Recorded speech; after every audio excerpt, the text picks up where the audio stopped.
think Central can be a beautiful, rare place where these conversations happen, and I would love for them to happen here. It was like interesting to like get more information on things that are going on in the Black community, but I also like the Q&A because the Q&A kind of like taught us and like gave us questions on like what we should be doing as a younger generation and how important voting is.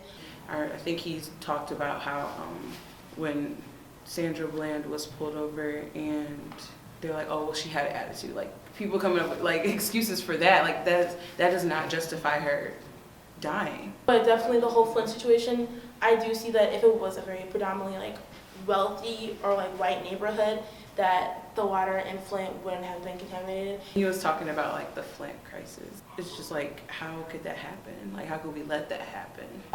It totally is a racial issue that Flint is dominated by Black communities, and we did nothing about it.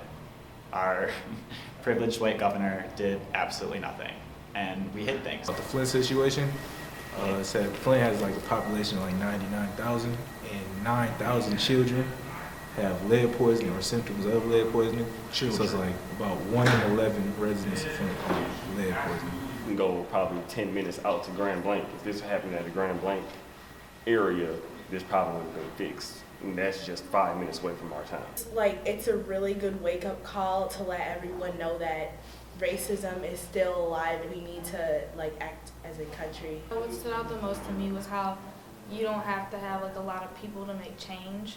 It could be like a small group, but like focus on one issue. Basically, we can be the change. Yeah, exactly. We're young, like we have a lot to work on, and like we're more powerful than we think. So let's get off Netflix and actually start a change. There are people in this world that are going to make a great impact and cause us to change. We are not going to just stay the same. It may take 150 years, it may take 1,500 years. Whatever happens, as long as I can see a change while I'm here on this earth, I will be so grateful.